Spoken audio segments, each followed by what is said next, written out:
Hello aspirants, ഇന്ന് internal സെക്യൂരിറ്റീൻ്റെ Nagaland പോർഷൻ്റെ ബാക്കിയാണ് നമ്മൾ നോക്കാൻ പോകുന്നത്. ഇന്നലെ നാഗാലാൻഡ് സ്റ്റേറ്റിനെ കുറിച്ച് നോക്കി.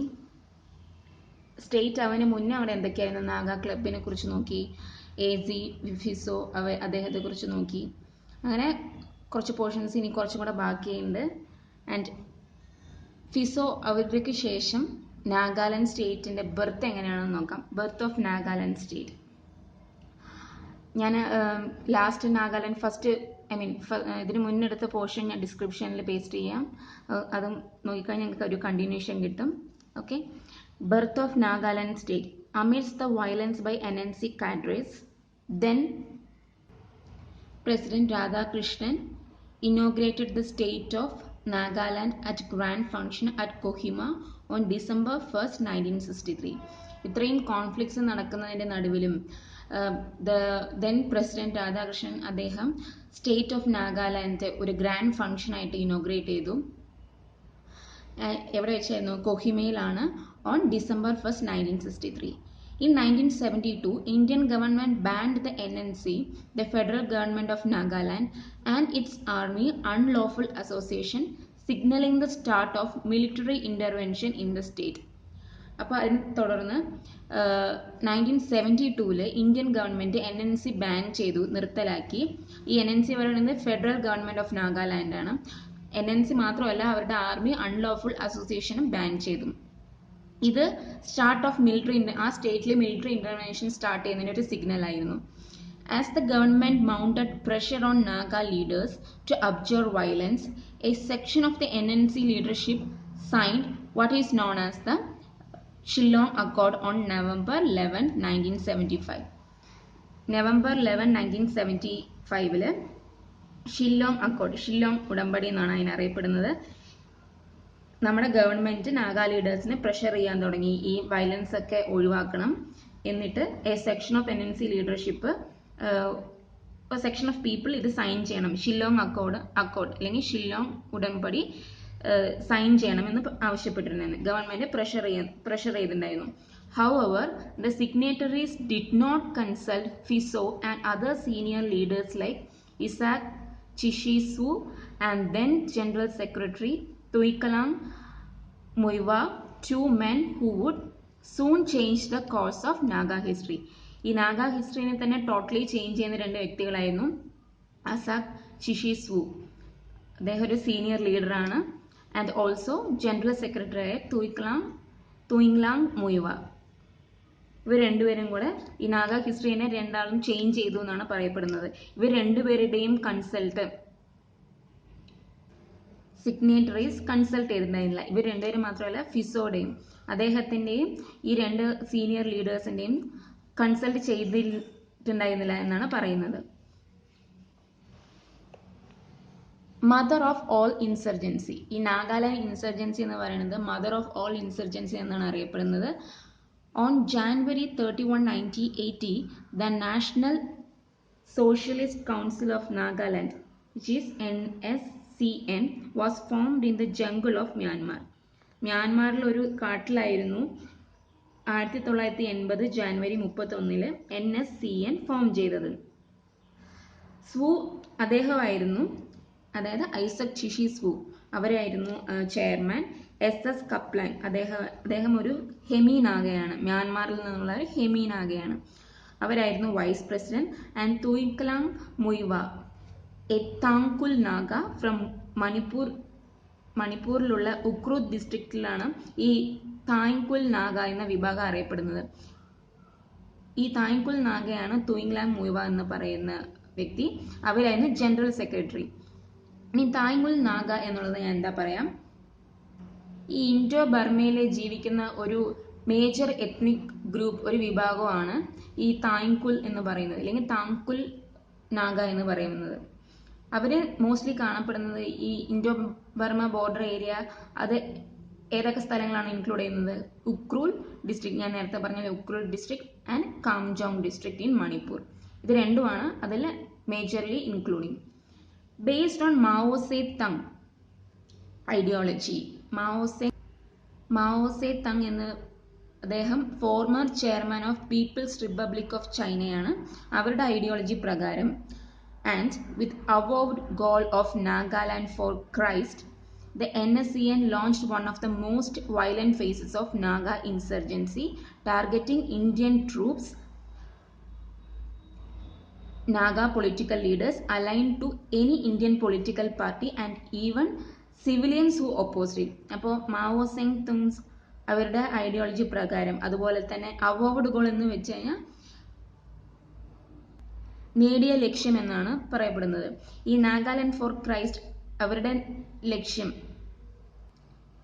ലക്ഷ്യവും അതുപോലെ മാവോ സെങ് അവരുടെ ഐഡിയോളജി പ്രകാരം NSCN one of the most violent Naga ആ വിഭാഗത്തിൽപ്പെട്ടവരുടെ മോസ്റ്റ് വയലന്റ് ഫേസ് തന്നെ അവർ ലോഞ്ച് ചെയ്തു, ഈ NSCN ലോഞ്ച് ചെയ്തു എന്നാണ് പറയുന്നത്. നാഗാസ് ഇൻസർജൻസി അവരെന്താണ് ടാർഗറ്റ് ചെയ്യുന്നത്? ഇന്ത്യൻ ട്രൂപ്സിനെയാണ് ടാർഗറ്റ് ചെയ്യുന്നത്. Naga political leaders align to any Indian political party and even civilians who opposed it. അപ്പോൾ ഈ Naga political leaders Indian political പാർട്ടിയുമായിട്ട് അലൈൻ ചെയ്യാൻ തുടങ്ങി. ആൻഡ് ഇന്ത്യൻ പൊളിറ്റിക്കൽ പാർട്ടീന് മാത്രമല്ല സിവിലിയൻസ്, ഇവരെ ഒപ്പോസ് ചെയ്യുന്ന സിവിലിയൻസിനും കൂടെ അലൈൻ ചെയ്യാൻ തുടങ്ങി. അലൈൻഡിന്റെ എക്സാക്ട് മലയാളം വേർഡ് വിന്യസിച്ചു എന്നാണ്. അപ്പോൾ ഈ Naga political leaders Indian political പാർട്ടിയുമായിട്ടും അതുപോലെ ഇതിനെ ഒപ്പോസ് ചെയ്യുന്ന സിവിലിയൻസിനുമായിട്ട്, ഈ നാഗ ഇൻസർജൻസിനെ ഒപ്പോസ് ചെയ്യുന്ന സിവിലിയൻസിനും കൂടെ ചേർത്തിട്ട് അലൈൻ ചെയ്തു എന്നാണ്, നാഗ പൊളിറ്റിക്കൽ പാർട്ടീസ് അലൈൻ ചെയ്തു എന്നാണ് പറയുന്നത്. The outfit suffered a violent split following an attempt to assassinate Muiva on April 30. അപ്പോൾ ഇങ്ങനെ അലൈൻ ചെയ്തതിന് അതിൻ്റെ ഔട്ട്ഫിറ്റ് ആയിട്ട് അല്ലെങ്കിൽ ആഫ്റ്റർ എഫക്റ്റ് ആയിട്ട് എ വയലൻറ്റ് സ്പ്ലിറ്റ് തന്നെ ഫോളോയിങ്, അതായത് ഈ വയലൻറ്റ് സ്പ്ലിറ്റ് എന്തിനെ കാരണമായി? ഈ മുയിവേനെ അസാസിനേഷൻ മീൻസ് കൊല്ലുക, അതിൻ്റെ ഒരു അറ്റംപ്റ്റ് തന്നെ April 30 നടന്നു. April 30, 1988. പക്ഷേ മുയിവ എസ്കേപ്പ് ആയി and the group split in two. നേരത്തെ ഒരു ഗ്രൂപ്പ് ഫോം ചെയ്ത് പറഞ്ഞില്ല, ആ ഗ്രൂപ്പ് സ്പ്ലിറ്റ് ആയി. NSCN-IM ആയിട്ടും NSCN-K ആയിട്ടും സ്പ്ലിറ്റ് ചെയ്തു. ഈ NSCN-IM എന്ന് പറഞ്ഞു കഴിഞ്ഞാൽ 3 ലീഡേഴ്സിൻ്റെ പേര് ഞാൻ പറഞ്ഞിരുന്നു. ഐസക് ചിഷി, അതിൻ്റെ ഫസ്റ്റ് ലെറ്ററാണ് I. NSCN-I. M എന്ന് പറയുന്നത് തുയിങ്ലാങ് മുയിവയുടെ ഫസ്റ്റ് ലെറ്റർ M. NSCN-IM ആയിട്ട് NSCN-K എന്ന് വെച്ച് കഴിഞ്ഞാൽ കപ്ലാൻ, അതായിട്ട് സ്പ്ലിറ്റ് ചെയ്തു, 2 ഗ്രൂപ്പായിട്ട് സ്പ്ലിറ്റ് ചെയ്തു. അപ്പോൾ ഈ NSCN-IM എന്ന ഗ്രൂപ്പ് ലീഡ് ചെയ്യുന്നത് ഐസക് മുയിവയുമാണ്. അതുപോലെ NSCN-K ലീഡ് ചെയ്യുന്നത് SS കപ്ലാങ് ആണ്. International spotlight. അപ്പോൾ ഇതിന് ഇന്റർനാഷണൽ ഫോറമായിട്ട് എന്താണ് അവിടെ ഒരു റോൾ എന്താണ്? ഇന്റർനാഷണൽ ഫോറം ഇതിൻ്റെ റോൾ എന്താണെന്നുള്ളതാണ് ഇതിൽ നോക്കാൻ പോകുന്നത്. While engaging in its violent rebellion, the NSCN-IM leadership also took this issue to international forum, highlighting alleged violation of human rights organization in Geneva. The Unrepresented National People's Organization UNPO at the ഹേഗിലാണ് UNPO ഉള്ളത്, human rights organization ജനീവയിലാണ് ഉള്ളത്, and the UN working group on indigenous people to highlight its cause. അപ്പോൾ ഈ violent റെബല്യനിൽ engage ചെയ്യുന്ന സമയത്ത് ആ ടൈമിൽ NSCN-IM-ന്റെ ലീഡേഴ്സ് ആരൊക്കെയാണ്? ഐസക് മുയിവ. ഈ NSCN IM ലീഡർഷിപ്പ് ഈ ഇഷ്യൂവിനെ ഇന്റർനാഷണൽ ഫോറത്തിലേക്ക് കൊണ്ടുപോയി. അതായത് ഹ്യൂമൻ റൈറ്റ്സ് വയലേറ്റ് ചെയ്തു എന്ന് ഹൈലൈറ്റ് ചെയ്തിട്ടാണ് ഇത് ഇന്റർനാഷണൽ ഫോറംസായ HRO, അത് ജനീവയിലുള്ളത്, അതുപോലെ unrepresented nation peoples organisation UNPO, അത് ഹേഗിലാണ്, and the UN working group on indigenous people ഈ കോസ് ഹൈലൈറ്റ് ചെയ്യാൻ വേണ്ടിയിട്ട് ഇന്റർനാഷണൽ ഫോറത്തിലേക്ക് കൊണ്ടുപോയി. On April 24, 1998, Suu addressed the United Nations Commission on Human Rights at Geneva, turning the Naga imbroglio into an international campaign like the Kashmir issue.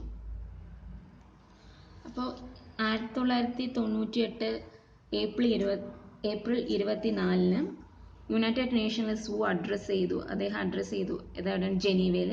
അതായത് ഈ നാഗ ഇംബ്രോഗ്ലിയോ എന്ന് പറയുന്നത്, ഇംബ്രോഗ്ലിയോ means ഒരു complicated സ്റ്റേറ്റിനാണ് ഇംബ്രോഗ്ലിയോ എന്ന് പറയുന്നത്. അതിൻ്റെ സിനണിമാണ് ഇംബ്രോഗ്ലിയോ മീൻസ് കോംപ്ലിക്കേറ്റഡ് സ്റ്റേറ്റ്.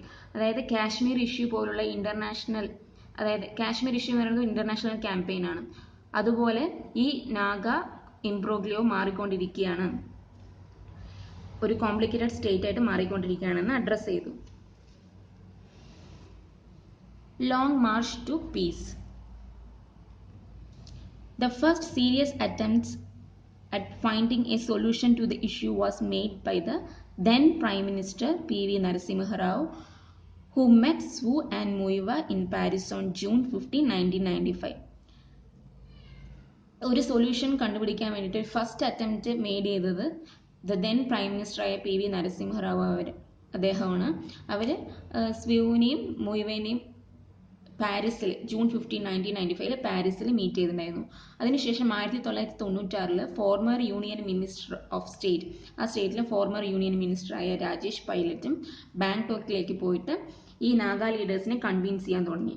അതിനുശേഷം ദ ദെൻ പ്രൈം മിനിസ്റ്ററായ എച്ച് ഡി ദേവഗൌഡ NSCN-IM ലീഡേഴ്സിനായ ആരൊക്കെയാണ് ഐസക് മുയിവെ അവരെയും ഫെബ്രുവരി 13, 1997 മീറ്റ് ചെയ്തു.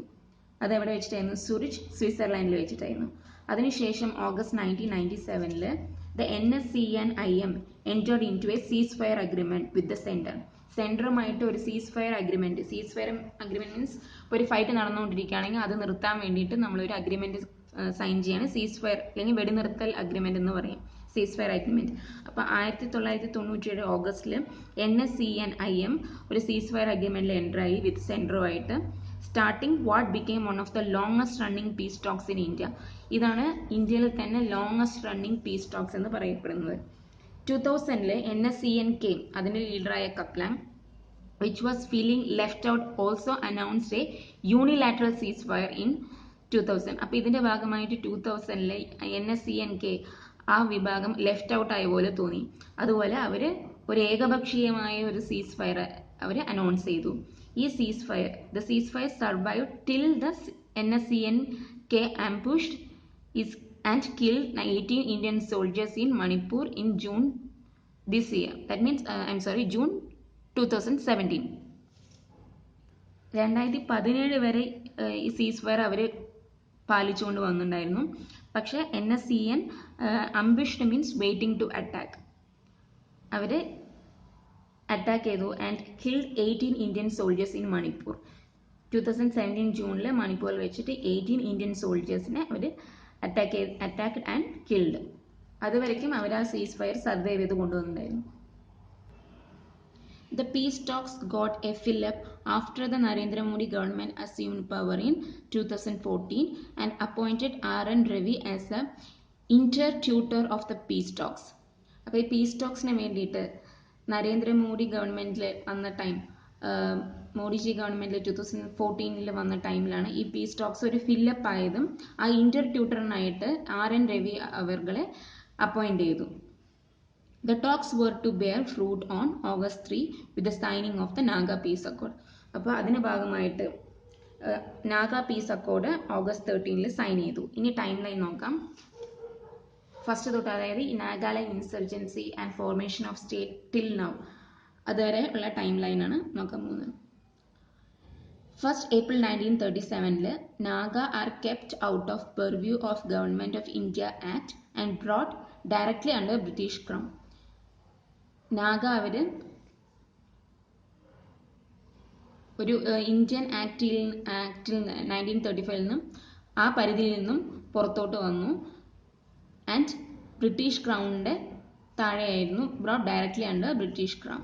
14 ഓഗസ്റ്റ് 1947 നാഗ നാഷണൽ കൗൺസിൽ അല്ലെങ്കിൽ Naga club Naga independence day declare ചെയ്തു. ജൂലൈ 1916 ന്യൂഡൽഹി 16 പോയിന്റുള്ള ഒരു അഗ്രിമെന്റ് സൈൻ ചെയ്തു Naga പീപ്പിളുമായിട്ട്.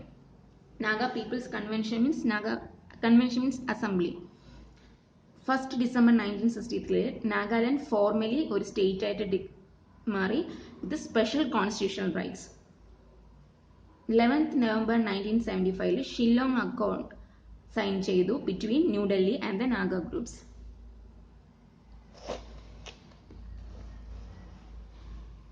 31st Jan 1980 disgruntled rebel leaders formed National Socialist Council of Nagaland. അതായത് ഡിസ്ഗ്രണ്ടിൽ മീൻസ് തൃപ്തരല്ലാത്ത അല്ലെങ്കിൽ അതൃപ്തിയായിട്ടുള്ളവർ, അതാണ് ഡിസ്ഗ്രണ്ടിൽ എന്ന് പറയുന്നത്. ഡിസ്ഗ്രണ്ടിൽ റെബൽ ലീഡേഴ്സ് ഈ നാഷണൽ സോഷ്യലിസ്റ്റ് കൗൺസിൽ ഓഫ് നാഗാലാൻഡിൻ്റെ Nagaland NSCN disgruntled rebel leaders NSCN form ചെയ്തത് 31st Jan 1980 30th April 1988 Kaplan breaks away to form NSCN-K.